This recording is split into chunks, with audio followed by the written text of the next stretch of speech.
Okay. Welcome to a special episode of the Black Briefing. I almost said behind closed doors. It's me and Jared's podcast. But the Black Briefing, we are excited, obviously, to come back to y'all quickly. I think we're still going to do the one toward the end of the month. We're still going to try to keep that on track. This will be a shorter one, definitely shorter than our last episode. But we had a few things that were pressing that we wanted to address quicker than usual. And so we're happy to be here with y'all. Happy to have y'all with us. I am one of your hosts, Samantha Douglas.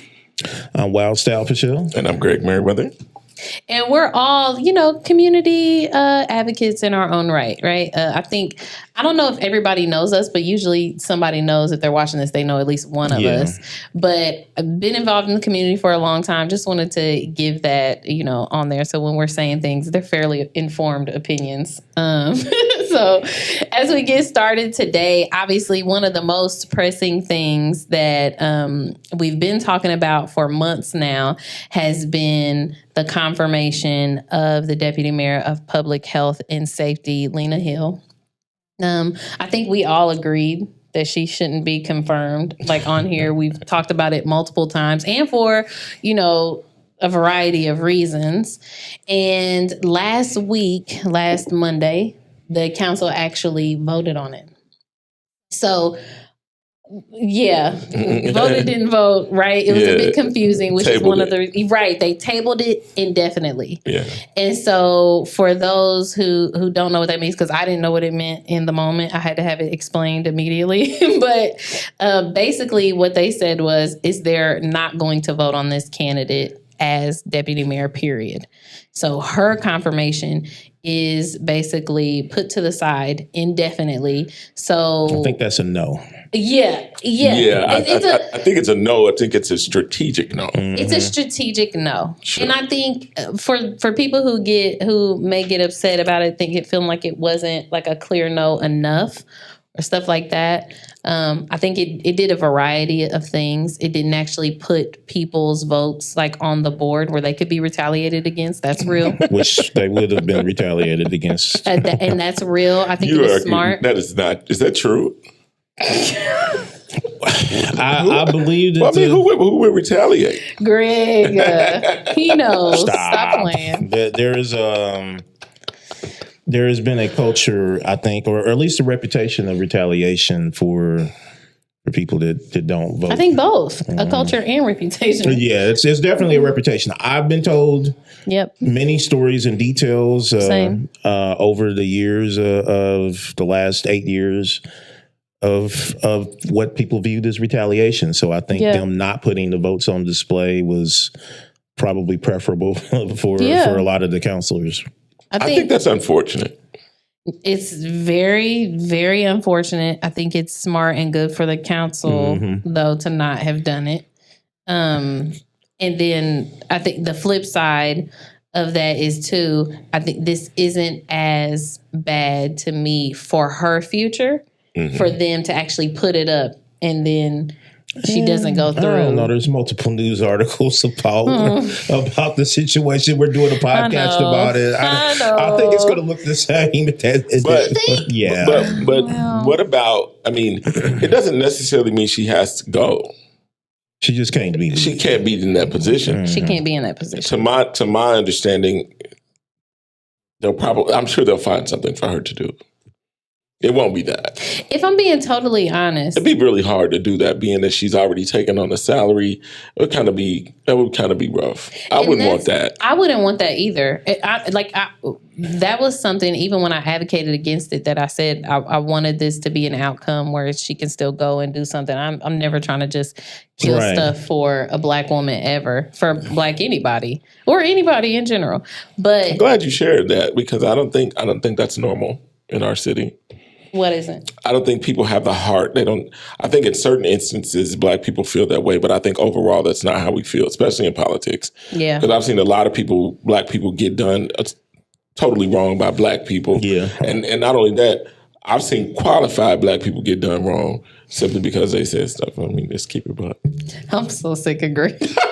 There is a disclaimer. Greg said that. There's a disclaimer at the front of this episode. But I think that the city deserves to understand that this is how it goes. Yeah. Because when we look in our city and wonder why certain things don't happen, there is really this underbelly of stuff that takes place that no one understands. And when you realize that these people are in fear of retaliation, some stuff doesn't happen. And these are the people we vote for in our communities to do things for our communities. And a lot doesn't get done because of the fear. And in fear of who? That's what makes me upset, because I think throughout these processes, a lot of times what I find is the people that they should be afraid of, they're not. They're not afraid of voters most of the time. They're not afraid of voters, right? And so like that's what was making me, honestly, throughout this whole thing, not just this one, but multiple. We'll talk about Red for Ed later, because you have all of these people show up to the State House, and what did it mean? Diddly. Yeah. Okay. But like we have to get back to, and how do voters leverage their power in a way to reinstill that fear? And it's a healthy amount of fear. Sure. Because it's motivating. It's letting you know that, no, these are the people you should be held accountable by. These are the people that can hold your feet to the fire. I'm going to be honest. I know it's going to sound harsh, but when you got multiple people, it's like organized crime and you owed somebody money. And now, how many different people do you owe money to? It's going to be the person that's going to go break your kneecaps is probably going to get their money first. And look, I don't want to have to be like that, but voters, constituents, some kneecaps. We got to start breaking kneecaps. Might need to get attacked. Metaphorically. Okay, metaphorically. But the crazy thing is, that's always been my approach. Let's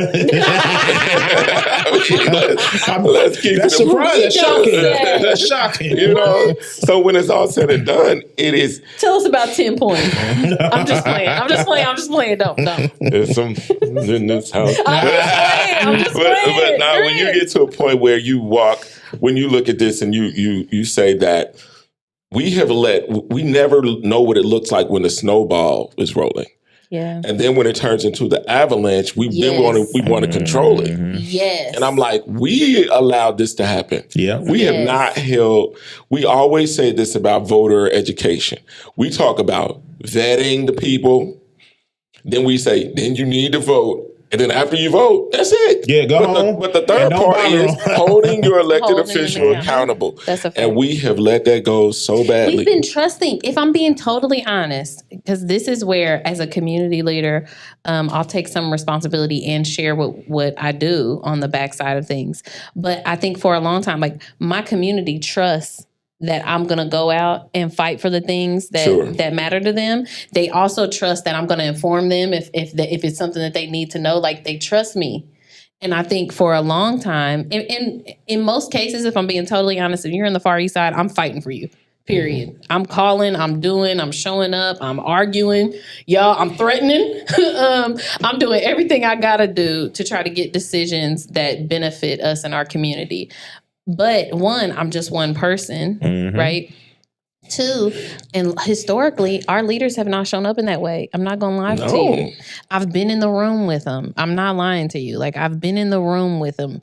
I've sat there and I've seen somebody get shot and killed by police, and a community leader in the room says, "Oh, well, did he have a record?" And they're didn't want to talk about that, but yes, they did. And I've been in those rooms. Time to caught up with him. I've been in those rooms. So it's like, what we're also seeing is not just a fail on the voters themselves, but also on leadership that just hasn't been doing the job. And it is a big job. And I think we need to have a higher standard for who we call leaders and who we call advocates in our city too, and in our community. But also correction, like, and to add to this with the whole OPHS saga, SB 197, which was the homelessness bill, where they're going to lock up people for 60 days for supposedly if they take them to a shelter, though we know our shelters don't take in everybody, right? Sure. And they're often overcrowded, and they're also horrible places. But beyond that, I don't know what OPHS was doing to lobby against that, or at least the mayor's office. I think the city of Indianapolis has government affairs. Sure. I was just about to ask that. So explain, because I don't think people realize that our mayor's office has people that should be paying attention. And should be at the State House. It should be in the State House about things that will impact them. Because I know the council does too. The council, I mean, we'll talk about it later, but Red for Ed, the teachers union has people. Yeah. The utility companies, the Indiana Apartment Association has people. And so here's how, and I don't know if this is to blame this on Lena or OPHS, but the fault is in the city of Indianapolis, is that I don't think that they were lobbying on that bill or against it, because what happened was the Indiana Apartment Association slipped in a last minute amendment to destroy a energy program from the city of Indianapolis. And it's all online. Like, this isn't like my opinion, like people have wrote about it online, that they destroyed this program that was going to require basically the apartments to measure or send the data for the utilities over to see, because our utility bills are getting sky high, and a lot of it's because the apartments are in bad shape. They're not renovated correctly. They weren't built correctly. Yeah. They're leaking air and leaking heat and driving. Windows. And they're driving up the bills. Well, the Indiana Apartment Association slipped in this amendment, and I guess it went through with no testimony. The only way that happens is if the city of Indianapolis government affairs wasn't on that homelessness bill at all. Like, they were just kind of like, do what you want. Jesus Christ. So when we look at this, and getting back to correction, does a lot of stuff take place or doesn't take place because of our loyalty to party politics? So we don't, because a lot of people say, let's rewind. A lot of times we don't correct people because of race. Yes. A lot of times we don't correct people because of gender and race. And then a lot of times we don't correct people because of our party affiliation. So when we look at this, how are we to fix this problem? Simply because we don't want to, there is no way we can bring about great change without correction. And I think we're dropping the ball so badly because of all the things that I've named. Because at first it was like, well, we're going to run Lena through because she's a black woman. Yeah, no. Not because of her credentials. Any criticism, let me say this, any criticism that I've had about advocating against her confirmation has always been on the basis, well, she's a black woman. Okay. And I have always said, and I love that, but I need more. Sure. Yeah, because this is literally life and death. Yeah. There's this isn't, this isn't, I don't know, some unrelated. This isn't a lemonade stand. This is, people are going to live or die. That's a fact. Based on the decisions of the deputy mayor of public health and safety. Yeah, and based on the vision and the goals she's setting for the whole office. That's what people aren't realizing. Like, I had the question come up pointedly, well, what are you so afraid is going to happen? And I was like, people die. Nothing. Right. I think nothing's going to happen. Yeah, that too. That's my concern. So with that being said, what about her appointment? The person that she just made director. Oh yeah, and that's another thing. She made it through committee. First person she names is this Andrew Merkley dude, who was over the homelessness initiative. So, and I've heard horror stories about him. You know what's interesting? All of them at OPHS have stories. I haven't heard horror stories about him. I have had 2 people internally, though, reach out in support, of him, in support of him. Oh. I think he's going to do a good job. I think we should give him a chance. And this crazy thing, I had the opposite. Work with him. Really? That's intriguing. I'm neutral. I've heard all sides. I don't know Andrew very well, but I also look at, have we groomed any other type of talent? Well, I mean, in full transparency, I've also heard that you had the opportunity to have a black man in the position, and he wasn't given the position because of tenure. You don't want to name him? I hear it was Ralph Durant. Yeah. I know. I think, and more important with Ralph specifically, I think more important than tenure too. I think he hasn't been there long enough for us to like see impact, or if he could make an impact in that kind of. I'm not sure about how you can make. I don't know. That's what I'm saying. There's a lot of. Again, it's nothing personal, but if I have to go out my house and protest you a couple times. And I cooked a meal for one of the protests, but I made two pots of collard greens for that protest and this was an anti-homelessness ordinance that the OPHS was responsible for trying to push. So yeah, I'm not sure that he's had an opportunity to. I don't think he's getting the opportunity, honestly. And that's what I was saying. In fairness, I just wanted to say that I don't think he's had, the space, because my conversations with him, now you talk about vision. My conversations with him, with Ralph, have been incredible. Now, how long has it been there? It'll be a year in probably June. I was going to say, but I've had conversations. I've had a conversation with him prior to him being in the position. And I can honestly say that he's sharp. Yeah. He's very, very sharp. No, super. And people forget he's an attorney. Yeah, super intelligent. Has that doesn't incredible. Make me feel better about him. I mean, I get it. But very rarely do I hear a brother that has those credentials speaking the way that he speaks. Yeah, I can honestly say that. Yeah, with passion and vision. Like, I'm gonna be honest, tenure does not matter. Sense of care. OPHS is not very old, first of all, That's true. And they're still finding.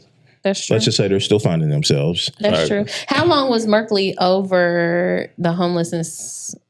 Do you know? Okay. I mean, you have a guess? I know he was there in 2022 when we were protesting. Okay, so it's been a grip. You know what I always find intriguing is when it comes to these kind of things, why don't you just include community leaders on a hiring committee? Create a hiring committee, include community leaders, because this is what gets to happen. Okay, what gets to happen is you get to share the blame of what happens. Sure. Duh. You know what I mean? But what if you end up with a candidate that's going to be for the community? I'm sorry. I was just about to say. Well, I was just about to say. And then on the high end, you usually get a better candidate because, listen, our community leaders, our bullshit meter, excuse my French, is like here. Okay, because we do this all the time. We hear all the things. We hear all the excuses that they give us. Well, shut up. But then the other part is when you say something that it makes sense and they finally do it, the rebuttal is, don't think you run stuff. Oh yeah. No, for sure. That is the they got to put you back in your hole. They got to put you in your spot. Got to put you back in your hole. Hey, bro, I'm gonna go ahead and handle that, but don't think you're in charge of nothing. Yeah, that's real. But that's what I'm. That's what they should just. And I'm just giving you this for free, city. What could you do? How could you make sure that the community doesn't come out and have to fight and argue against every single appointment you make? Include them. Yeah. My God. What, like in democracy? Oh my Lord. Radical. So radical. And that's what I think. I think that the community is not included simply because it's like, again, we've done a poor job of we've allowed them to operate autonomously. Yeah. And at this point, they believe that it's them. It's their choice. It has nothing to do with the community. And I've said it. I've said that to so many people. And I want to front out too the whole idea, because a lot of people too feel like they don't know enough. Yes, you do. Yeah, you live Trust me, in this city. Yeah, you live in this city every single day. You drive these streets. You pay for these utilities. All the things. Okay, all the things. You know enough to advocate, to be present, to hold people accountable. Yes, you do. Okay, yes, you do. And let me say, they will say that you don't. In fact, they will insist. If you went and took the time to Google about it, you went and talked to 5 people, you talked to your neighbors about it, chances are you know more than the average city councilor about any topic. The average. Now, I'm not going to say all of them, but the average. There's a disclaimer at the front. I'm sorry. I guess I'll have to say this. It's like the church. They don't want you to read the Bible. Exactly. Don't you dare read that. You need me. But that's another story. Lord, they used to burn people for printing Bibles. Got burnt at the stake. There's a disclaimer at the front. If counselors can do that about city issues, I'm sure so many of them, and not just counselors, a lot of local elected officials, if they could burn you at the stake for being able to read. Jesus Christ. There is a disclaimer. There's a disclaimer at the front of this episode. But yeah, we just wanted to, a lot of people were confused about what that meant. Now, I have heard though, like, is there any teeth to, I'm going back to the Lena Hill decision. Sorry, y'all. This is the way my brain works. But there was conversation about, is there any teeth to the council tabling her confirmation indefinitely? Like, what if the mayor decides to just not replace her and she just goes? No, it's been stated that she's getting replaced. Yeah. Oh, okay. I don't think that they want to take it that far, because that's going to be a big political football. And for Emeritus running for office again, that's probably not something that he wants to take on. Y'all, listen, I'm telling y'all, I am not sold on it. I don't think so. I do not think so. I definitely think so. I mean, anybody that spends that much time. No, I think he's raising money for something, for sure. But I don't think he's running. Yeah, but I mean, you raising money is one thing, but spending all that time talking about a summer jobs program at Black church after Black church after Black church every weekend. I mean, either he's thinking about raising money for somebody, y'all, or he's thinking about being a Black pastor after this is over, or he's running for mayor, or he's raising money for somebody Black to run for office. Well, that would be nice if it's the right Black person. Let me say it here first. Don't vote for them. Disclaimer. Hold on, there'll be a Black person that comes up that we do want to vote for. That is true. Yeah, okay. but if he picks him, I'm off. No, if he picks him, I'm done. Yeah, it's not the one. I'm willing to consider anybody, but we gotta look at their record, the track record, and see what they're talking about. Well, you know the number one qualifier in the Black community. Can you do the wobble or the Cupid shuffle? That's for white folks. You gotta be a little extra. You gotta be more. You gotta have some Black comedy. You gotta have Black comedy if you're a Black politician and a fan. Oh my God.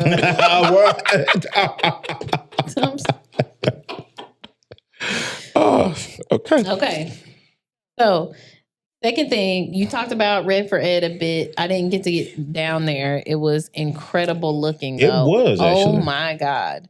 It was 3 floors completely filled? Yeah, that was 3 floors. It was, and the thing is, the state police or whatever, they kept spinning us. So we went through one door. Then we had to go through the first door, and our friend Larry Vaughn was out there. I was going to say that. Jesus. Giving the benediction. I don't know if y'all, I'm going to link. Oh my God. I'm going to link whilst I was posting. But make sure. Let me say, if she links that, it is not safe for work. Do not play that out your speakers at work, or you're going to be in HR. Don't let your kids see it. Keep your kids for you do not want them hearing that. Hide your wife. It's wild. Okay, he is wild. I like how he was leaning in the flower pot. He got tired after a while. I mean, that's what they're doing, y'all. My video does not really capture it because the sound, his bullhorn was loud, and you could hear it clearly. Wait till y'all hear what he was saying. Like, I refused to say it. I had to walk away because I was saying it's so embarrassing. Horrific. We're laughing, but it's disgusting, really. Yeah, it was wild. But it was super wild. And for those who don't know, like the Red for Ed, people decided to go downtown to advocate against SB1, which because 518 got rolled into it too and stuff. But it was about taxes and stuff. You can explain better and more. Well, so IPS was down there because of 518 and SB1, but SB1. It really guts public education across the state of Indiana, and not just public education. We're talking about the property tax money is it cuts the property taxes, and the local governments are expected to go raise their income taxes, apparently, which it doesn't make any sense. There's no such thing as a free lunch, but it cuts the property tax money that schools, libraries, fire departments, and even police departments would get in order to give them savings. And it's like, but then it gives the local governments the authority to raise more in income tax, which basically, this is a Republican state. Yeah. Now your local governments are, your local mayors and councils got to raise taxes and then face a primary challenge from somebody that said, well, you raise taxes. So a lot of people aren't going to raise the taxes. Some of the smaller counties, and this was admitted to me by somebody that was in favor of the bill, that person said that they don't even think they can raise enough income taxes in some of them counties to offset the property tax. I think people don't realize how rural our state is. Oh, absolutely. Like, there's still folks out here without internet, y'all. Mm-hmm. Like, it's I know somebody. Yeah. It's real difficult. They're trying to figure out how to get it. They didn't want to go mess with Elon, and they're Republicans. They didn't even want to mess with Elon on there, and they were trying to figure out how to get reliable internet service. That's what, and that's why I'm like, we forget how rural Indiana is, and just how different, because of that, just how different our issues can swing, and how state legislation can come down and not impact all of us equally, and set some folks up for failure. I think it was critical too. You were talking about that the librarians were there, firefighters were there, and stuff like that, advocating against SB 1. And like I said before, one of the most impactful things I think for me is that you see all of these people. You see school corporations shut down for a day. And what happens? It still passes 27-22. But you know, he signed it quietly. They sent it to him at night. It was they're not very proud of this. So the actual like session to vote on it was held at like 10 something at night. I happened to catch some of it. I turned it on while I turned on the Bluetooth thing in the bathroom while I was showering, and I caught the end of Senator Greg Taylor's horrible, little speaking, horrible little speaking part. And then he ended his comments by saying, "Oh, I still don't know how I'm gonna vote on this." And I was just like, y'all, why is he there? I don't know.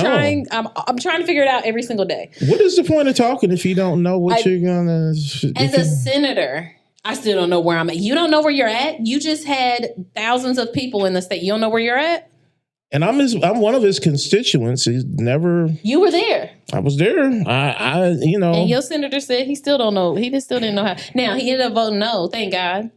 But yeah, at the end of his time, I still don't know how I'm over. But he also was, I think, one of 2 Democrats that voted for the governor's budget that defunds all sorts of stuff for Black folks and cities. Who was the other one?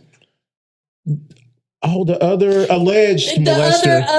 Alleged sexual. Yes. The guy up north? Yes. Yeah. Dave, we had to learn how to say his name.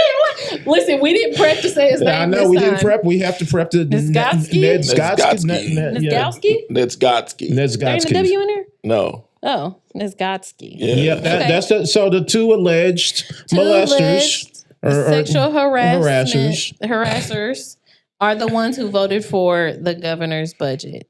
Maybe they're starting their own pact with the party, like a sexual harasser spread? Yeah, oh God. This is a disclaimer. Don't try to say that about us. I thought I was bad. I mean, I don't know. I mean, but it's odd. Like it was just them too that voted for it. It is odd. Because why? Because why would you break with your parties, this is the thing too. He has a very strong Democrat district. Like you have some people like Representative Victoria Garcia Wilburn. She's in a district where, listen, she has to pull some Republican votes just to keep and win her seat, right? So somebody like her kind of toeing the line, you can see. Greg Taylor? Personal benefit. Boy. Will always go before the people. Listen, for horrible people. Yes. Well, we know a lot of horrible people. That's a fact. I ask how a lot of them get jobs, but that's a whole nother story. In leadership roles. But it's concerning. Like, I don't know why he did that. I really don't. But this is the thing. One of the things we have to acknowledge too, though, is there are folks who like to maintain power, and intelligence is a threat to power. Yeah, I agree. So there's some people who get these positions because they know they're ill-equipped to actually do it well. No, that's a tactic. And okay, and that's what I'm saying. So I'm not always surprised when I think, how did they get to? I know exactly how they got it. Man, we look every day and see people why do they get to stay who there, end up being CEOs of all sorts of stuff that we know are not qualified simply because they did something, know something, or something. and it when personal gain or whatever comes into play, it don't matter. The people don't matter at all at that point. No, that's a fact. We got a wrestler, the wrestler dude's wife running. Linda what's she running? McMahon? Yeah, what's she running? The education department? Yeah, like if you gave enough money, you got a spot. Period. You know that happens locally. I'm trying to tell you on nonprofit boards. And they state that, like they say, the senator dangled a nonprofit job. I mean, let's be real. So when it's all said and done, you find that there's a level of quid pro quo that happens on such a high level that it's hard to trust anybody. Yeah, because you look and you say, "Man, will you sell out your community for personal gain?" And most will. Yes. I've watched them do it. But in defense about Taylor, I don't know how long he's lived there, but he's not from Indianapolis. No, he's from Marion. Mm-hmm. He's Marion by way of like Alabama or Mississippi somewhere. I don't know. Oh yeah, because remember he said he was down there during Jim Crow. I was like, what? I'm from the Jim Crow South. Oh my God. I said, man, you're 2 years older than me. I didn't hear that one. It's like, what are you talking about? I will link the article because y'all think I'm lying. He said this. It is in an article. I know about the fountains being separated. He said it makes me think about, he was talking about his sexual harassment allegations. It makes me think about Jim Crow. Oh, God. I was like, man. Growing up in Jim Crow's. Trying to compare yourself to Emmett Till. Emmett Till. God. Well, Emmett Till didn't go in the bathroom on them white women. Oh my God. Allegedly. And he had one alleged. This man has six. Like, I cannot articulate this enough. He has 6 alleged victims that have come forward. 6. And it can't be a conspiracy like that the Republicans put on him, because he be voting with them quite often, we see. So I don't know why would somebody go after him like that? At this point, I ain't gonna lie to you. I don't know if y'all ever watch. I encourage y'all to watch the committee meetings and stuff for the Senate and the reps, honestly. But you can see the Republicans visibly frustrated and annoyed with these Democrats. Like, I don't even think they care to even sabotage them at all, if I'm being honest. I think they're just like, why are you talking? I think they're so fed up with it that they're just like, why are you talking? Like, I think they would support us having better representation, if I'm being totally honest. I mean, if you're a senator and make the fight a good fight. Yes, like you get up there and say, well, you don't know how you're going to vote on this bill, and why did you get up there and talk? Why'd you get up there? Or you should have asked questions if that's what you... He spent half the time... Oh my God. I'm not exaggerating. Please go watch the recording. I was watching it. Please go watch it. I don't want to be more disappointed in my elected officials. It was redeeming. Fatty came up after him, thank God, right? And actually asked quality questions, asking about what all do people need to qualify for, like maxing out on some of the tax benefits of SB1. And by the end of it, we found out that if you are a senior and disabled and a veteran and blind, you can get about $800.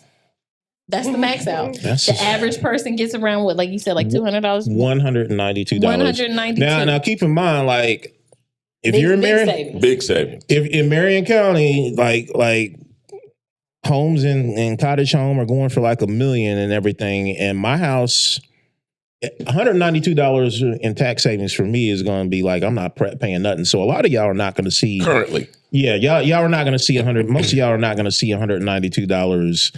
That's the average. And just keep in mind, there's a lot of people that have $500,000 to $1 million homes. Yeah. So that's driving the average way up.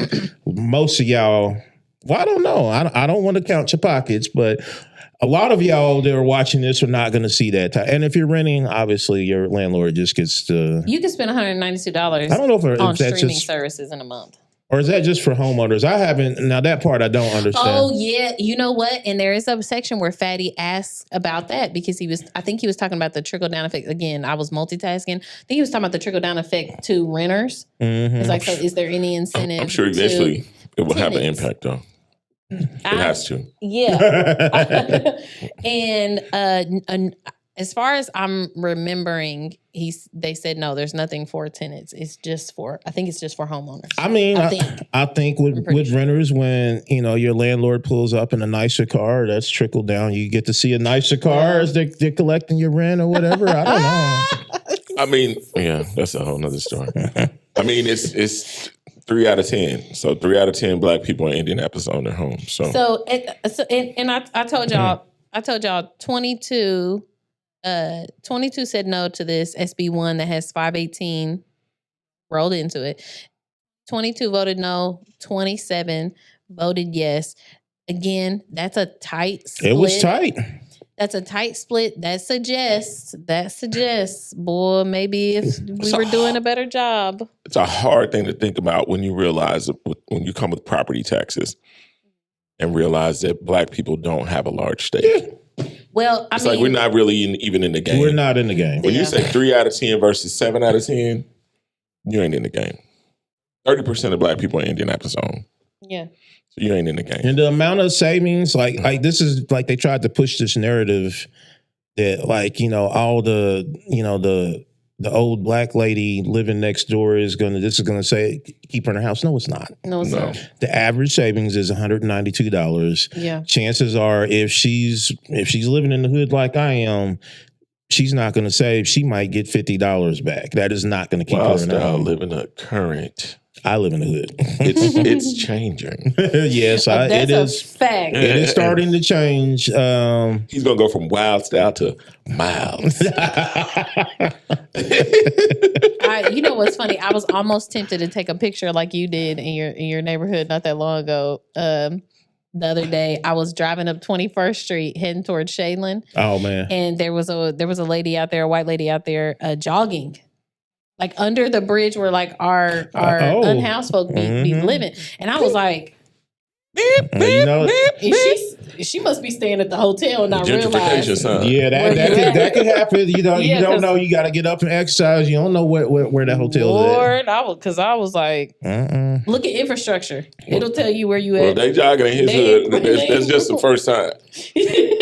No, his is changing. Mine is temporary. Something going on because I saw somebody else jogging down Clifton later that night, and I was like, like either I'm being trolled or something going on. Something's going on. You know what it is. Well, okay, so SB1 was not the only harmful thing to pass. You talked about the homeless bills already passing. I think session is scheduled to end at the end of this month, right? Like the 29th. Yeah, I don't know. I mean, this is the long session too. I don't know if they get to end early, if they get it all done or not. I don't know. Yeah. So, was there anything else that you saw? I know we'll be back at the end of the month too, so I'll go and see if there was anything else. I was trying to think. There was something else, and I can't remember at the moment. There was a whole bunch of stuff, but it's been like the magnitude has been so bad that you forget the little stuff that's not as bad, I guess. All the stuff that'll hit us July the 1st. Nobody realizes that. Or next year, top of next year. Like real talk, quick one. People don't know it's driver awareness month. Did you know that? I saw somebody almost get hit downtown. So driver awareness month. But when the bill passed, when it got passed, when you can't drive in Indiana with a cell phone in your hand, it was during COVID. But nobody was outside. So when you see people with their cell phones in their hands, in their cars, please let them know that that's illegal. That is true.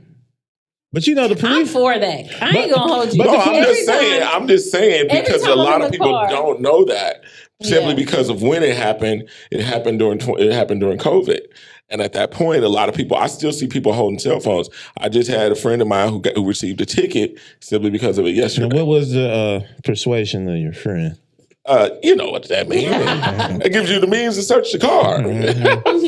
Because that's one of the things. I'm just saying. I think a lot of that stuff is selective enforcement because I see everybody on their phones still. Yeah. I'm just saying. That's a fact. I'm just saying when we get these laws and these bills passed, a lot of stuff we have to be the people who put that information out simply because a lot of people will never go and read it.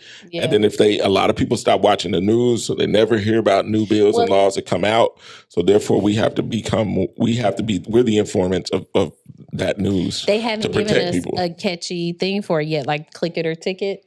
They haven't given us a catchy I fought that years ago because I was like, it showed no compassion. I said, and at the end of the day, I'm like, why not? What happened to buckle up for safety? And I've seen some new ones up there that I thought were really good that got back to saying we care about your life as opposed to just locking you up or giving you a ticket. Click it or ticket. I don't see that commercial anymore with the officer in the bricks that waits for the man to get drunk and then arrested. Oh my God. I don't remember that one. But nonetheless. Anyway, okay. Next thing up, Bron has made some announcements. Okay, so I don't know if like some of y'all were like me, but when Bron was doing all this Trump stuff, when he was campaigning, I was sincerely praying to my core that it was for show, that he just wanted, to get in office. He wanted to exploit the office for his own personal gain, business-wise, blah, blah, blah. And I was like, listen, as long as he ain't full blown Trump, grifters are easier to deal with than zealots. And he's a nut. Brown is a nutcase. And here we are. You know what I mean? No, for facts. So he makes announcements about the changes he's going to make with Snap.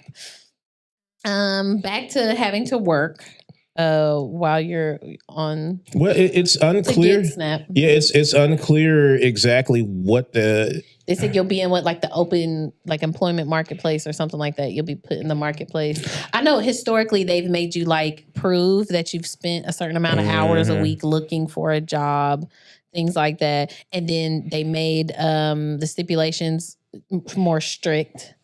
They're talking about how they're going to be more strict about, following through and everything. And I ain't going to hold y'all. I don't know if y'all have ever been through this process. It's already a mess. There's a lot of people that should be on Snap that can't get it already. And that's the thing. Everybody's talking about the candy and soda, and we can talk about that later because it's stupid and it exposes another problem that they haven't solved. But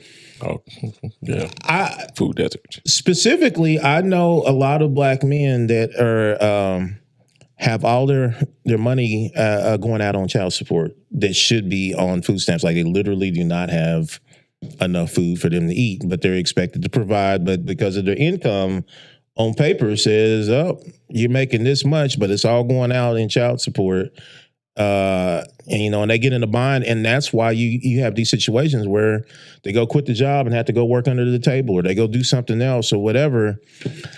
We're not having productive conversations about SNAP and EBT and how to actually benefit people to where they get off the programs. What we're doing is letting some dude with brain worms come literally some dude with brain worms come and tell us how things should be done instead of addressing the current problems that we had with the system. Yeah.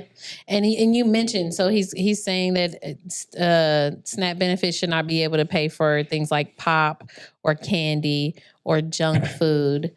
He said it needs to pay for healthy foods.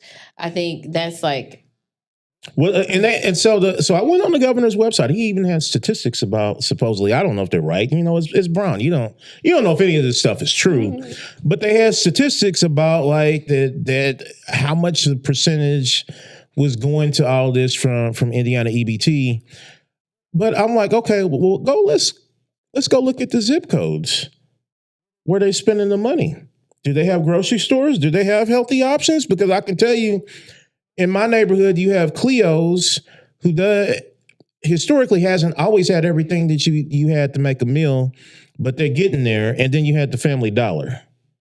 So what are people going to spend EBT money on when you can't get to a real grocery store? Y'all know where we at out here. If you can't get to Washington or Pendleton Pike, you're up a creek. So so when you think, well, why are they spending on that? Well, maybe because that's what's on the shelves. Yeah, and it ain't gonna be different from these rural white folks. Like everybody thinks like food deserts is just only with black people. Now we talking. And then white folks that's why them white folks are spending out there because they're going to the gas station just like we going to the gas station. Absolutely. How did he? So you're telling me he has statistics about the breakdown of what they're being spent on, like the kind of food? That's what he said. Such a lie. I can't imagine it. I looked at it. I was like, I don't know. Think about the data that our state actually. I mean, I'm just for funsies. Just think about it, just for a second, about the data. I say this all the time, but like when we were advocating for body-worn cameras, they were saying one of the biggest parts of that budget was just to store all of the data from it. Okay, yep. So now, just letting you know that. Think about all the data it would take to know not just how much each person is spending, but on the specific products, and then categorize those, and then be able to put together that. No, they didn't. I don't believe it. I don't even know where those numbers came from. Somebody in his office said, you know what? I think about half of that money is probably spent on junk food. And they was like, you know what? That sounds like a good, and who are they? I don't know. They're the director of blah, blah, blah. So now the director of blah, blah has said that 50% of it's like what RFK Jr. is doing right now. Well, they didn't attribute it to a source, or they didn't put it with the director. They just said that's what it was. Yeah, they just said it. But I'm saying but you can just like an article, like Republican news medias can just take that and just, look, this in Indiana, they said the blah blah and blah blah. It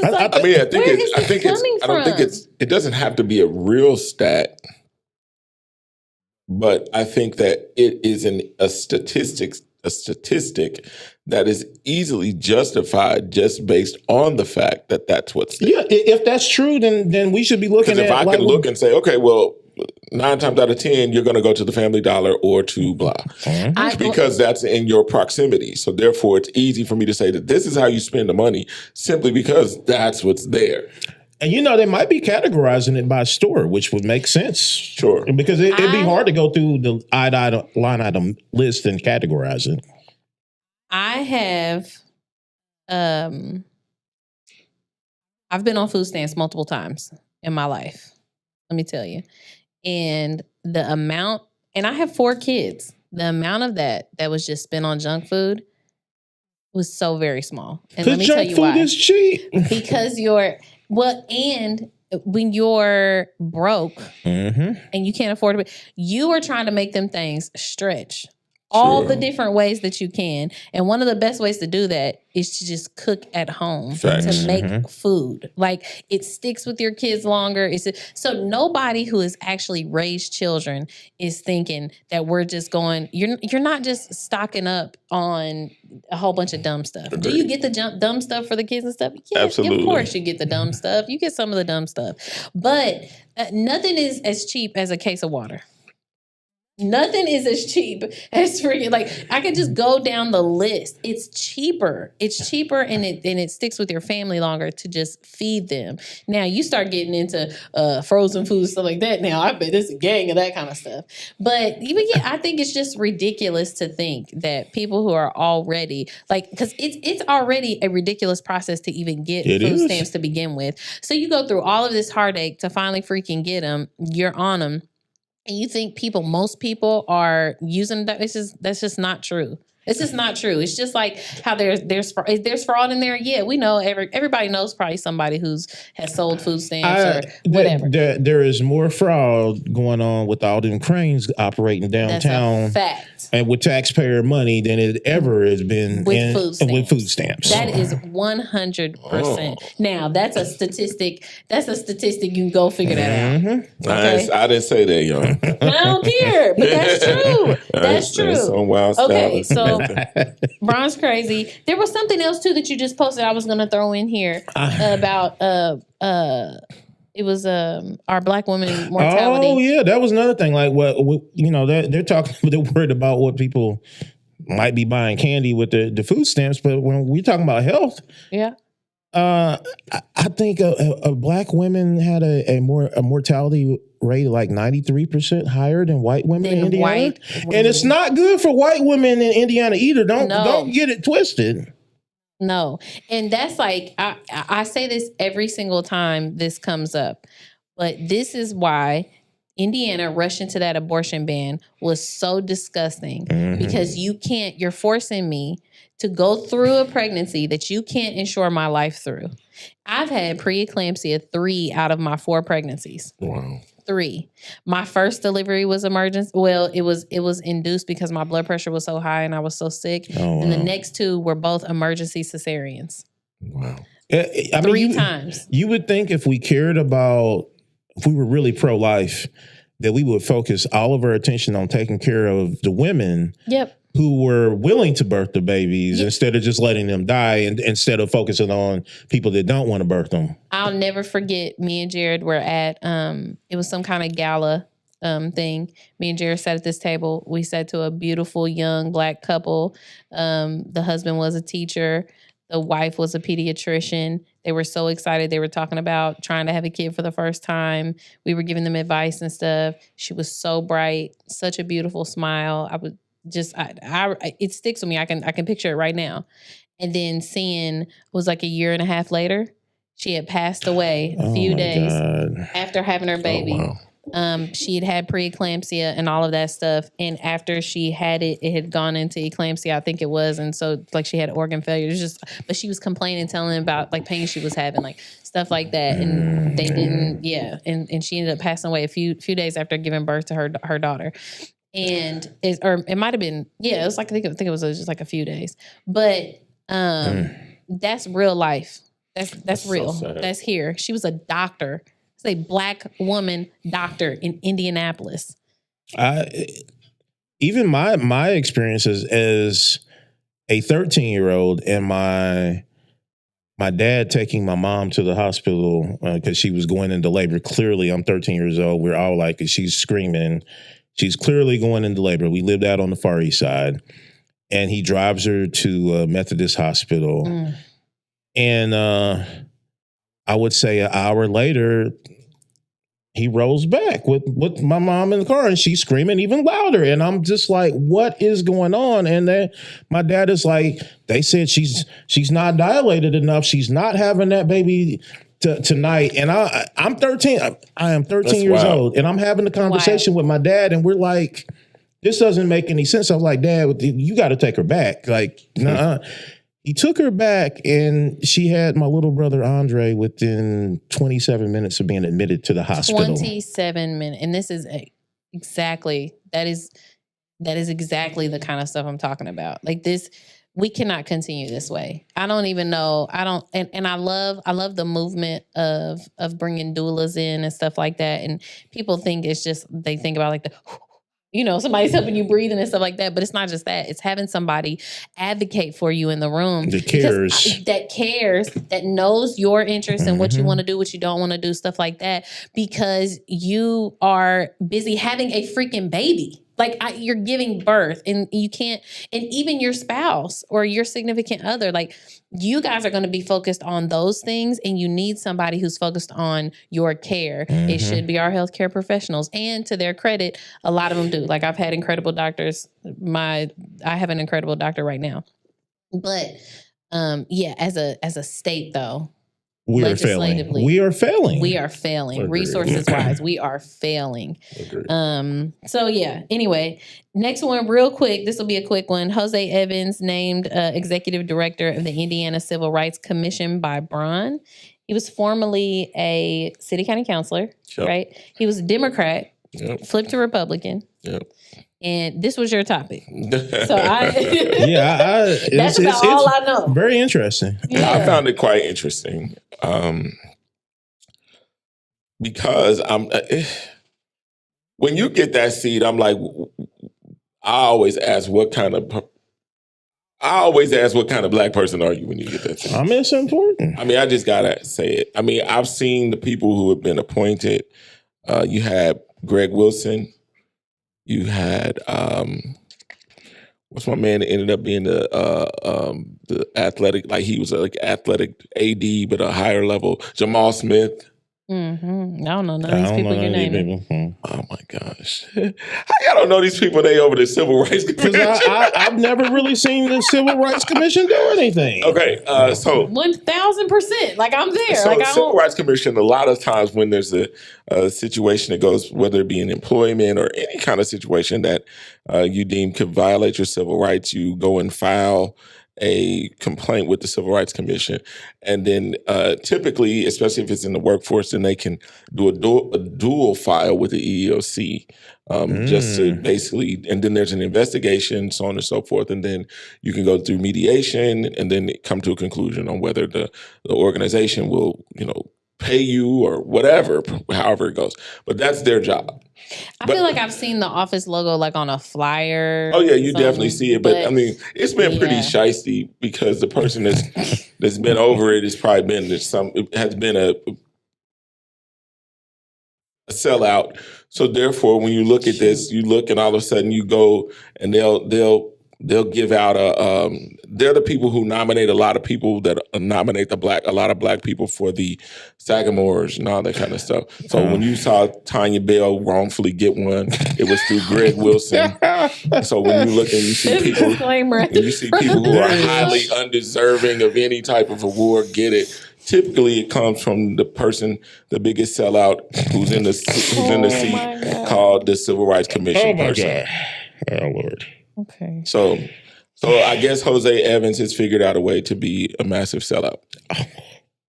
That's Greg. That is all Greg. I don't know. I don't know. I do not know this man. So first of all, let's go backwards really quickly. I did not know this man. I thought, and please correct me if I'm wrong, that we just had a humongous conversation about Mike Braun.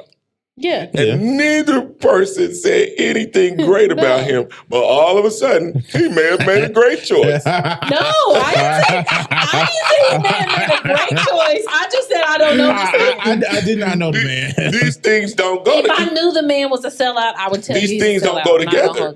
Obviously, there's something. If you're looking at everything and everything black is being dismantled, and you take a black person and put them over something that we would think would help us. Hold on. Is the Indiana Civil Rights Commission being dismantled? Because it's I'm going to tell you what I've heard happen.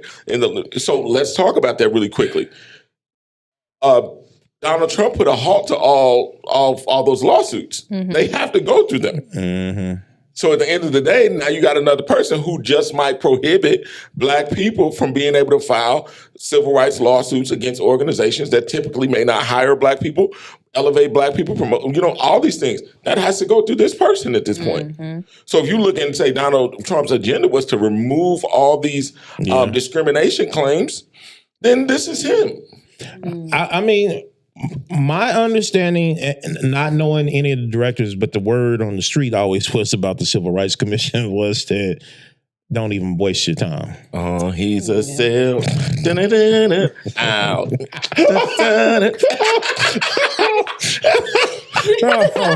a disclaimer at the front of this episode. Greg ain't on his songs. Just saying. But that's, I ain't know nothing about it. And what's funny is we had talked about this beforehand, so I had no idea what Greg was going to say. We did really I was just like, okay, cool, I'll throw it on these. I assumed it wasn't going to be great. Did we get anything great from Greg Wilson? I've already told you, I ain't know nothing about what they did. Like, I've seen their logo on I've only heard bad things things about the Civil Rights Commission. Did he sit on the board for Expo? I mean, he was like the board chair. I didn't know that. Oh, well. Well, then let's we can keep going with it, but it's ugly. It's not a pretty seat. It can be Rick Haight used to be the commissioner as well. Oh, well, that says a lot. Come on. Everybody who's been appointed, everybody was either a Pence, who's Mitch, and when are they going to appoint? So everybody had to be appointed by a Republican because when are they going to appoint Reverend Harrison? So all our governors have been Republican. So everybody who's gotten in that position, right? It's coming. So everybody's got put in that position has been appointed by whoever the governor was. Yeah. And you tell me the governor that has really done great things for us, and I'll wait on it. It's not ever happened. I'm a historian. It hasn't happened in the history of Indiana. Okay, so we'll not move yet. On. Democrat or Republican. I was just about to say. So you look because Evan Bayh was a great disappointment. Well, there you have it. So when you think about the last few, there's a disclaimer at the front of this episode.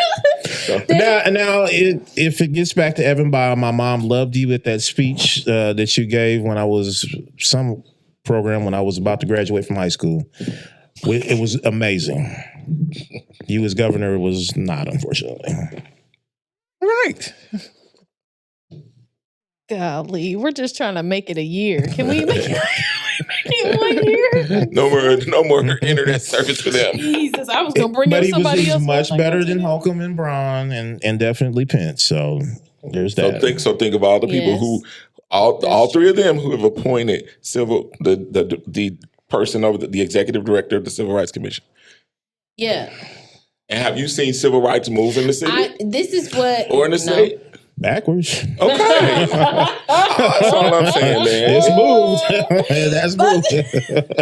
I think that there's a jump between that and he's a sellout. That's why I think that's where we were just like, okay, we don't. My question, and I think that's what people. I think that in this state, we have to understand what it looks like to be placed there. We have to look at it and say, why they pick you? Yeah. I just thought of something. I think I'm gonna keep it to myself. Like real. We'd be like, why they pick you, dog? Like on real talk. Yeah. I mean, this happened. Like I remember as a kid, we were all watching the Clarence Thomas hearings, and my parents didn't understand the difference, and we were like, well, maybe this is a good thing. No, it was not a good thing. He was not picked. You replaced Thurgood for no good. Yeah, exactly. Literally, and that's exactly what happened. Hey, come on, dog. I like that one. Just saying. Yep, it's real talk. I'm sorry. That just it irritates my soul more than anything. I'm just okay. We gotta hurry because I promised this wouldn't be that long, and here we are at an hour. Okay. Oh Lord. Our next one up: Democrat Party is still getting dragged for their terrible response and handling of sexual harassment allegations in the party with elected officials, with party leadership. Talion said something, just saying it was unfair. How they went to Mike Schmoll and saying that he should do something about it. It's not his job. Because it's not his job. So sick. I push back on the getting dragged. I think this is a case of pulling yourself up by your own bootstraps because they did it to themselves. like, why would you say something like that to the press? I wish I had the quote from Lauren. Hold on. I'm gonna pull it up. That was. Go ahead. Yeah. Oh, that was tough. Oh, it was so good. To me, She said, people who are real leaders and actually care about the people they're supposed to be serving want that responsibility. It appears no one wants the responsibility here. And that was part of the titles. No one wants to hold the ball. Yeah. It's sad. So sad. And it's also, I'm concerned that it's completely non-strategic. I mean, it's one thing to buck your responsibility and push it off on somebody else. It's another thing to go tell the press that that's what you want to happen and that's what should happen. Yes. Yeah. It's disgusting. Like I've never seen, this goes back to our conversation earlier about leaders. Cause I want to be clear. I'm not just talking about Black leaders. I'm talking about leaders across the board. We are not seeing quality leadership at any level. We're not on any side of the party. On in any side of the aisle, on any of that. We are not seeing quality leadership. Like, I cannot stress that enough because I do not go out into my community and think, oh, this isn't my fault. Right. I'm not going to fix that. It may not be my fault, but it's my responsibility. And that's the problem. Is like, as a party, you work to get Democrats elected. If some of those Democrats that you've helped get elected are now out here sexually harassing women in the place that you helped them get elected to, how dare you look at that and say, it's not my responsibility to do anything about that? Again, I think that we have to go back, because I tend to say this often. The community's wrong. We don't stand up. That is it's easy to pick us apart if it's three of us. That's true. instead of 900,000 of us. That's true. So if I look and I say something, they're like, just go beat up Meriwether, he's by himself. Yeah. Just go beat up Wild Style, he's by himself. Go beat up Samantha, she's by herself. But if you get a community that's truly involved in the issues that take place, then it's easier to get it addressed. I think they are looking at us right now and saying, you three have a problem. Nobody else is saying anything. Get away from us. But I think what's important to consider, and this is where I think community gets discouraged too. You have a situation like Samantha hollering and making videos and stuff. It changed the opinion of a few, right? Sure. But what it did was it created a group of us who then decided, you know what, we should get together and actually demand that they do something. So then 50 plus Democrat women is what we started with. That's the group we started with. Sent a letter to our party, and that's what got us an ethics committee for these allegations to go through. That's what got us a code of conduct. We didn't have a code of conduct. Sure. So we would just endorse people to do whatever. There was no standard in place that people had to follow. So it got those things, right? But then you look at thousands of people showing up to the State House. Sure. And it's still not going their way. And so I think it's both, right? Like we have to stand up, yes. But then on the flip side, also, the current leadership who's in place has to take those that stand up seriously. It takes days. It takes not just days. It takes months. Here's the measurement. Let's just say, and this is just, I'm not going to say our police department, but the known measurement is if a police action shooting takes place and they believe that the police were wrong, it's been stated, give them about 3 to 7 days, they'll leave it alone. Really? So, and you notice it happens all the time. Say what you got to say, it'll go away. So then we get back, we say, okay, I remember Aaron Bailey, I remember this person, I remember this person, but all of it went away. All of a sudden, we ain't talking about George Floyd no more. Okay? Yeah. So it just transfers. So if you look and you want to change stuff, it's the consistency. Yeah. It's this thing of saying, I got to stick with this until change takes place. What happens is they are more, it's like legal stuff. They're willing to wait, just wait you out until you don't say anything. That's also, I mean, that's the flip side of advocacy that's reactionary too, though. Sure. Because when it's linked to a specific instance, it goes away. Sure. But when we say, no, it's not about this, but it's about this whole thing, it's something that we can be more consistent about. I agree with right? You. Because that's part of the challenge for me is because like when you get into individual cases, people always want to get, oh, well, it's this, oh, well, it's that, oh, their record, and oh, this is, and then you go into like, well, what about Trayvon Martin?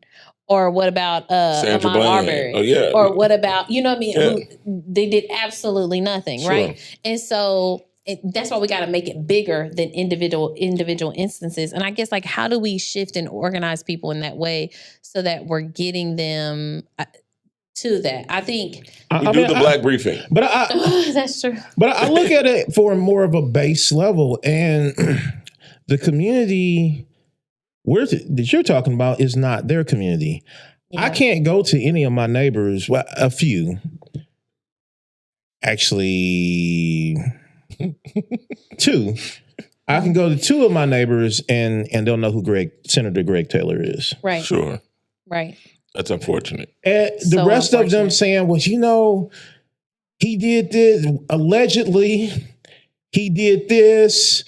You know, he had the whole singing to her about the secret garden, followed her in the bathroom, whatever was going on or wasn't allegedly. I won't tell. You know, I can't tell. Like, it's Greg's fault. It is. He came up with He's in the secret garden. He was in very white. Whatever he was saying to her, singing to her, whatever, allegedly. I can't take that to any of my neighbors because they don't know who Greg Taylor is. But the people that are in charge of the party, promoting the values, getting voters, they know who these people are. Yep. Sure. Like, it's their job. Like, if anything, I know, and it always gets back, they'll say, well, there was nothing that we could do. No, nothing stops you from using your voice. Right. Like you can't remove him from office, but you can say that's foul. Yes. You shouldn't be doing that. And at least you covered your own behind on that and saying that you spoke up. And that was some of the things that we were saying. So like we had closed door meetings about this stuff. But some of the things we were offering up is they can be disinvited from notable things. What's the moral clause? Is there a morality? Is there a moral clause? Is there something in there? I mean, I think that's another thing that you need that needs to be added is this this level of morality that needs to be added throughout all parties. Because I think that when you look at, even with the White House, you look at the level of corruption that's being ignored. Oh my God! Then you have to understand that it had to be derived from somewhere. Yeah. Mm-hmm. So you realize we're looking at the results of a long-term thing of corruption. Yeah. And now it's just happened to get into the executive seat. Yep. So when we look at this, we have to say just how much corruption. And when we dig into it, we will see that it's in every facet of every level of politics that we experience every day. And what you're getting to too is like there's this expectation that everybody's going to be like going to have common sense or not going to like that's one of the things that I'm realizing with the Trump thing is like there's things that historically, not just us, like going all the way back to the founding fathers, that we didn't think we had to protect. Sure. Like, you remember the whole argument about him being an insurrectionist, inciting the insurrection. Yeah. Can he even be on the ballot, being a part of the insurrection? And so the Supreme Court had to go through this, through our Constitution, talking about like, well, when they talked about insurrectionists, they were talking about the Civil War and they were talking about this and they had to pick that apart. Like, is it applicable here? And I honestly believe if you gave our founding fathers this situation, they're like, absolutely, this applies here. Oh, I mean, I think they'd be smacking people around. You allowed this to go on? Like, you allowed for the bad thing is we wouldn't be in the room. No. That's true. We'd be working. We would be working hard at work right now. Wow, more coffee, please. I'm not light enough for that. More greens, please. Oh my God, y'all.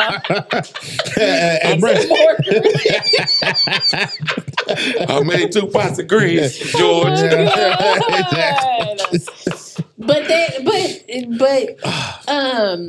But yeah, there were things that we didn't think that had to be said or written down. You know? And now we're seeing like, no, if we don't make our standards and our boundaries and all this stuff very, very, very clear, there are plenty of corrupt people to use them to their benefit. And I think that's some of the stuff that we're seeing. I know it's a great segue. Last topic. Yeah. It's not just the Democrats. Folks are calling on the Republican Party to impeach Diego Morales for corruption. Now, sidebar, he also did call out Democrat leadership Talion for not doing enough about this because obviously we should be applying the pressure on the Republican Party to hold him accountable. But for those of you who have not been, up to date on the Diego Morales stuff, so he is our Secretary of State. He's our Secretary of State. He beat out Destiny Wells. We actually did have a Democrat challenger that put up a good fight, FYI. We just didn't choose her statewide. Okay. So I just want to put that out there. But yes, Diego got in apparently with a questionable resume. And is he a handsy person too, or was that something I can't remember? That was probably Curtis Hill. Yeah, but I thought they were all kind of handsy. Had allegations. I can't remember. Something he could have. I don't know. But his resume though, apparently he got fired from a lower position in the same office that he has now been elected to run. Also, currently what's being brought to question, and this Briggs says this is the final straw, is that he bought a $90,000 SUV on the taxpayer's dime from a car lot that gave him a $65,000 donation to his campaign. Sounds even Steven to me. So they made about $35,000 on So it's he got $65,000 for his campaign. A $90,000 GMC Yukon Denali. Yeah, and yes, and they gave him $65,000 in campaign contributions. So basically, he was able to get $65,000 of taxpayer money to fund his campaign ahead of time, right? I mean, that's how it feels. So I have the wildest take on this. Yes, it is. It is clear cut corruption, but it's like the when Whitney said, and they asked her about the crack use, and she was like, "I don't do crack; it's cheap." That's what this is. She said whack. Whack. I thought, and she said, "Was it cheap drug too?" She said crack is whack. Crack is. That's what this is. It's like, yeah, it is what it is, right? But they're scamming much more. All of them are scamming much allegedly. more. Allegedly, much more than this. He's just the one that's doing the equivalent of crack in front of y'all. They're my God, like that's clear cut, dry corruption. I think the thought is if he's willing to do this, if he's willing to do crack in front of you, what is he doing? He's doing it. If I'm being totally honest, like I'm one of those people, I think, if it's wrong, still call it out though. So they said, one, Governor Mike Braun says he supports legislation targeting luxury car purchases by state officials, but he didn't respond to IndyStar's question about his thoughts on purchases by Beckwith and Morales. Let's keep in mind. Beckwith too, yep. They said shortly after the story was published, Lieutenant Governor Micah Beckwith announced about a $164,000 worth of cost cutting in his office following the purchase of an SUV. So Morales' SUV is a $90,000 GMC Yukon Denali. Described as an SUV with a heated steering wheel and a 14-speaker Bose surround sound system. Come on, Bose. As a car to immerse yourself in luxury. Oh, okay. They said Lieutenant Governor Micah Beckwith drives to the Indiana State House in the 2025 Chevy Tahoe High Country SUV, which cost taxpayers just under $88,000 when the state bought it in February. Okay, it's a little cheaper than because if you ain't riding in high luxury, what you know what I mean? On the taxpayer's dime, why become lieutenant governor? What? Like for real? Like, and this is we should be angry. I mean, we should be way more angry than we are. We should, but I mean, the EPA cleaning up Pence's family gas station sites was a lot more in 2 hours did all it is. And don't let it go. I'm not saying don't let it go, but I'm saying in the grand scheme of things, unfortunately, our news cycle, they're great at picking up all the Denali. We can understand the Denali, them spending hundreds of thousands of dollars to clean up that, or somebody's told me about this road in Jasper that goes to one of Braun's family businesses. It's costing a lot. Paved in gold. Yeah, we don't talk as much about that road and all the other stuff that these people are grifting from us every day.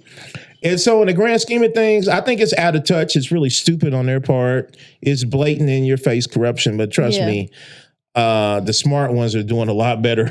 They have enough money from all the grifting. They just go buy it themselves. But my question is though, you know how like they'll pick somebody out, and we see this criminally a lot, and like with police and stuff. Oh, making an example out of somebody. Yep. My thing is like, why don't we do that as a community though? Because that's what I'm saying right now. Because if I'm gonna go in and say that this person here isn't qualified or shouldn't be in this role or whatever, I'm definitely going to do that with him, right? And let's start auditing down the list. Okay, let's see what all the stuff y'all doing, and don't stop at Diego. Like, do something about it and Beckwith, but let's start looking down the list. Oh my God, there was another thing too that I didn't put on our list, but we're going to talk about Beckwith. Okay, go ahead. I just think that when it's all said and done, there needs to be some true investigation into political corruption, because a lot is not getting done and a lot is being taken and it's our money at the end of the day that's being misused and misappropriated. So I think that there needs to be something that takes place, not just on the higher levels. I mean, all the way through. Yeah. Because there's some stuff that I see that is unspoken because I got a lot of questions about how people get jobs in this city. That's what you need a Doge for. After they get done with whatever their political positions are, I have a lot of questions about how a lot of people are now becoming CEOs of organizations in this state simply because they served in some capacity, and their resume does not fit the bill. Constantly. That's what we need a Doge for. Like I agree. A real Doge, not that fraud they're perpetrating right now. Yeah. Not what they're doing, but a real, like, we actually do need somebody to come in and look at this stuff. These are deep, dark, decrepit places that haven't had light or a good dusting in forever. And it's like everywhere. It's like a fraternity / sorority because everybody knows it, but no one will dare speak on it. Exactly. Yep. Because everybody is, I ain't gonna say it. It's like everybody's the boogeyman. But it's like everybody's waiting on their turn to be able to be corrupt. No, it is real. It's like, and it's real. Yeah. Sounds like the church. It's just like, it's not just like, and wait till I'm pastor, I'm gonna rob y'all real good. Oh God, please. There's a disclaimer. I know you see all things in the disclaimer. Not just that though. I think it's also reminiscent on like how they sell us on the American dream. Absolutely. That they know most of us will never actually live or achieve. And the American dream is mostly, well, someday you might be in a position to steal from everybody. Yeah. And that's what it is. How selfish that is. That you're willing to continue to damn and vote to continue to damn the 98% of all of us, because we're in here together, okay? For just the slight belief, chance, hope that you'll eventually make it in the top 1%. But it seems like that's what the game is now. It's like that seems like people are getting into politics and trying to get elevated simply because what does it look like if you get in Congress? You at that point I think you get health care for life. That's enough for me. You get your salary for life. So at that point, it's like that's the goal, and it's not to change policy. It's not to make things better. It's to keep things the same and get paid handsomely to do it. Before we get out of here, I didn't get a chance to watch it yet. Did you watch Taylor on Beckwith's podcast? I did not. I forgot, y'all. I will watch it before we come back for the next episode. Yeah, we probably need a whole section to unpack all that, I'm sure. Yeah, your man Greg Taylor went on. So I didn't have the link yet. He posted about it, bragging that he was on Micah Beckwith's podcast. Now, let me be clear, because I know people who don't know, they had to talk to Republicans. And I hear you, okay? I hear you. Yes, they do. They should talk to them. They have the supermajority. They should have meetings with them, all of that stuff. None of that includes going onto their podcast, and talking to them in that way. That is not... Or if they did, it should be contentious. It makes you wonder about that vote. Yeah, or it should be contentious. Boy. You know what I mean? So I'm going to go watch it, though. I'm going to watch it. We're going to be able to come back and tell y'all about the things. But I think that's it, though, for today. Everything that we wanted to cover, it did end up going decently long. Yes, it did. Longer than I expected, for sure. Anything else? All hearts and minds clear? Now all hearts and minds clear. I think we did the city well. I think we did. I was in a church last Sunday, y'all. Hey, man. Burst into flames. I'm just playing. No, I think we did the city and stayed well. I stayed hydrated before that stuff. But tell us what you were there for. I was talking to Broadway United Methodist Church, who is they're a great church about Black Joy, the Black Joy Festival. It's something that they can support. Everybody can support it. Everything else is getting cut. Right. And I'm sure that's considered DEI in everybody's book. So yeah. No more Juneteenth. You guys are like philanthropy supported though, right? Yeah. So and I mean, we're going to need that. Yeah. Philanthropy. I hope they're paying attention. I think they are. I've definitely heard some things, but we're definitely going to have to make that shift and start, filling in all of these voids that government funding is now leaving for communities. I mean, they've been having those conversations, and philanthropy has to get in gear about being more strategic about how they disperse the money, because even they've gotten away with, not really gotten away with, but they've given money to a lot of ineffective organizations and peoples, and that money is tight now. You don't say. Just playing. I'm sorry. But yeah, so we will come back just in about 2 weeks. Yep. We'll be back in 2 weeks. We'll follow back up on some of these things. Definitely the homeless bill amendment. Because we definitely need to find out who was sleeping at the wheel for that. But other than that, we'll see y'all in 2 weeks. Thank you for joining us. Please like, subscribe, comment, share the video. Let us know what you want us to cover or talk about. Like, there's several topics that we talk about off air that we would like to dedicate an episode to, but definitely let us know what you think. What would you like to hear us go in on, or what would you like to understand more that maybe we can shed light on? We would love to know and hear from you. Connect with us personally. I'll make sure I put our social media in the last screen, of course. Other than that, though, thanks for joining us. See ya.